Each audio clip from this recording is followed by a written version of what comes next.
I think the perception on the part of a lot of people around the world is that the Chinese are a dynamic rising power that is challenging the United States in kind of every dimension, and the message that Chinese are putting about that Xi Jinping has talked about himself is that we are the declining power.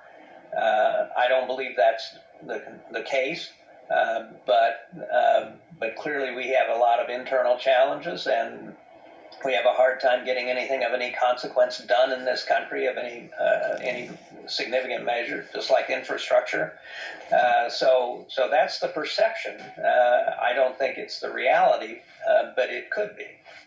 One of the threats that you talk about is what is happening in the South China Sea and the Chinese expansion there. You take former President Obama to task on that. What is happening there? And for folks who are not aware, why should we be concerned about something so far away from us? Well, first of all, a significant proportion of global trade passes through the South China Sea. It's also of considerable strategic importance because in the South China Sea and the East China Sea, you have Japan, the Philippines, Taiwan, and so on. So in terms of the global balance of power, in terms of the global economy, the South China Sea is very important.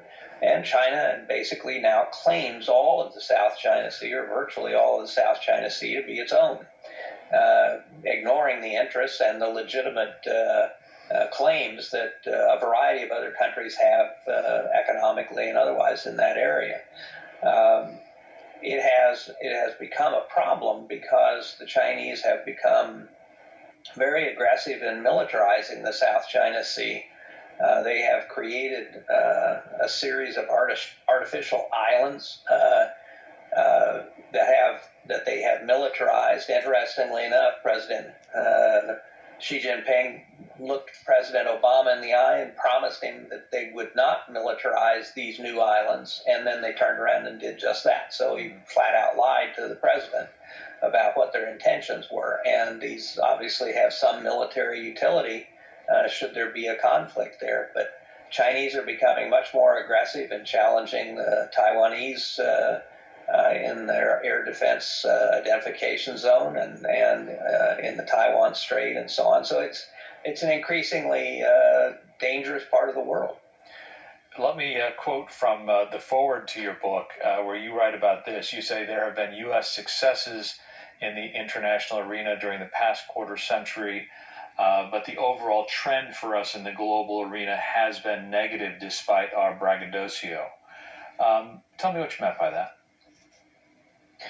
Well, the United States has been at war for 20 years, has spent probably several $1 trillion, a lot of lives, in two conflicts that it would be hard to characterize as complete successes. I think there have been some gains as a result of those conflicts, but we've paid a lot for that limited progress in both Iraq and Afghanistan.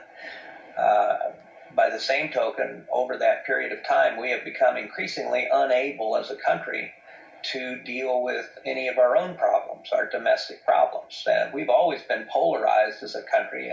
The things that Jefferson and Adams said against each other during their political campaign would fit right into today's campaigns. But what's new is paralysis, and that's new since the end of the Cold War. And we can't get anything big done in this country, whether it's infrastructure or immigration legislation or education. We have a variety of big problems that we just seem to be unable to tackle. And it's going to be very tough for us to challenge the Chinese and to beat them in a variety of different ways. And by that I mean gain the advantage in terms of our competition if we can't solve any of these problems here at home and frankly prove the argument that we're declining to be false. And I think that's the burden on us is to show by actions here at home that that this country is in fact resilient, that we can overcome our political differences, and move the country forward and reassert our global leadership role, which I think is how we best protect our own interests. You know, people talk about an America First policy. I think every president has to have an America First policy, that his first job is to protect the United States and advance our interests. The question is, how best do you do that? Right. I happen to believe, and a lot of others happen to believe, that you best advance your interests by a leadership role around the world that advances those interests. All right. Mr. Secretary, we're going to take one more break. When we get back, we'll be back with more with former Secretary of Defense, former Director of the Intelligence Agency, Robert Gates.